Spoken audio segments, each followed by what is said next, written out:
we're going over the techniques that I use to create a weekday pork tenderloin dish. These techniques are designed to give you Michelin quality food at home in less time. The full recipe is on my website, linked in the description. For the pork tenderloin, begin by removing the silver skin. Insert the tip of your knife underneath and cut away at an angle. Hold the detached end while cutting the opposite direction to remove completely. Remove all the silver skin from the pork tenderloin. This will not break down during cooking. Remove any fat pockets. If your tenderloin includes the chain muscle, remove it and cut into 1 inch or 2.5 centimeter pieces for the sauce. Once cleaned, cut a length of butcher's twine and secure one end with a knot. Loop the string around the meat at even intervals, pulling under with each loop. Tying the meat helps keep a nice uniform shape. Tie off the opposite end and trim the excess string. Season the meat thoroughly at this stage to ensure an even distribution of flavor. Refrigerate to dry the surface, which will promote better searing. For the stock preparation, we'll prepare a simplified version of the French Laundry's quick sauce, using 2 pounds or 900 grams of pork neck bones. This will provide some gelatin, but also a nice meaty flavor. Split the bones at their joints to reduce the cooking time. Heat a large, wide pan over medium heat. Add enough oil to coat the bottom and sear the bones for 10 minutes. Flip the bones over and add in the trimmed pieces, continuing to sear for 10 more minutes. Deglaze with 8 ounces or 240 milliliters of water, using a wooden spoon to release all the fond. Reduce until the gelatin coats the bones and the water has evaporated. Once the bones begin to sizzle again, they'll develop more color and create more fond. Add 16 ounces or 470 milliliters of water and using a wooden spoon to scrape up the fond. Follow this with 16 ounces or 470 milliliters of both chicken stock and brown veal or brown chicken stock. Maintain a convection simmer, which will direct the impurities to one side. Remove the impurities with a spoon dipped into clean water. Simmer for 45 minutes, strain, and reserve. For the butternut squash, remove both ends of the squash, then split right above the seed cavity.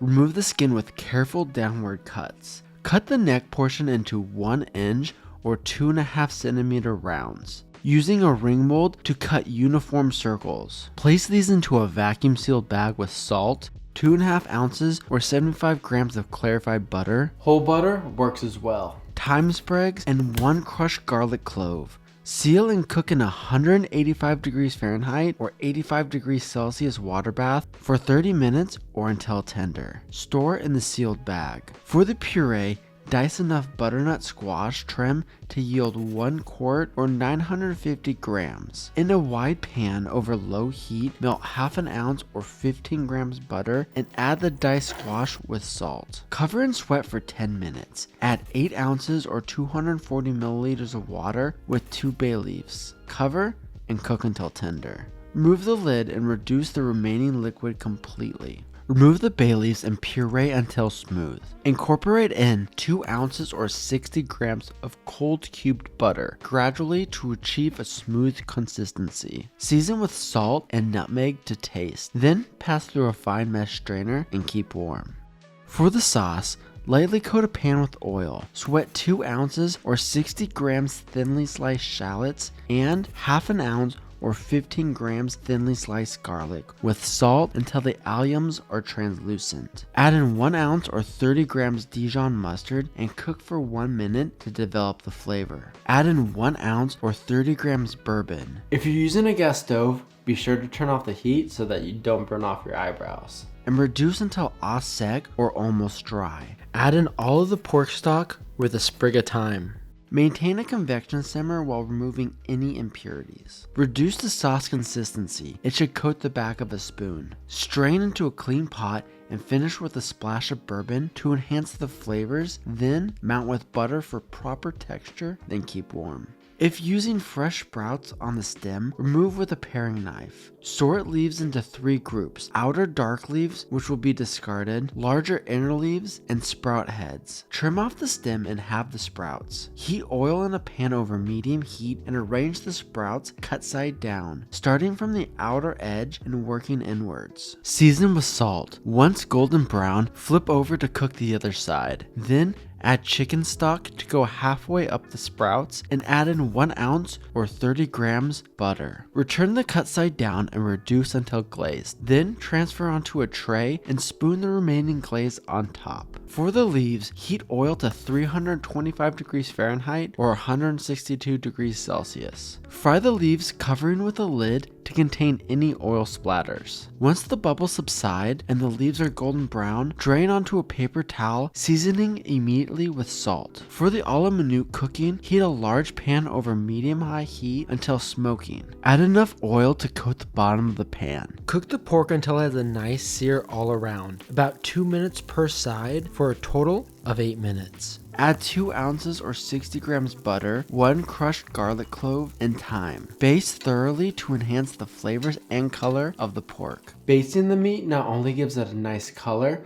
but also imparts more flavor. Transfer to a wired rack, topping with the aromatics, and finish in a 300 degrees Fahrenheit, 149 degrees Celsius oven until an internal temperature of 135 degrees Fahrenheit or 57 degrees Celsius is reached. Rest in a warm area. To serve, reheat the butternut squash in the water bath, then transfer to a warmed tray. Heat the puree and sauce on the stove and warm the glazed Brussels sprouts under a low broiler along with the plates. Remove the twine from the rested pork and portion. You should get 4 pieces per loin. To plate, place the puree towards the back of the warmed plate and spread with the back of the spoon. Position the butternut squash round, followed by 2 portions of pork, 5 Brussels sprouts, and 5 fried leaves. Sauce the center of the plate. Pork is best served medium and it's accompanied really well with a mustard bourbon sauce. Plus, the Brussels sprouts and squash taste just like fall. If you're a home cook who wants to transform your cooking into a restaurant-worthy experience with personal guidance, you should check out my group coaching program. The link is in the description and spots are limited. You can't make this dish without quality chicken stock. Watch this video next to learn how.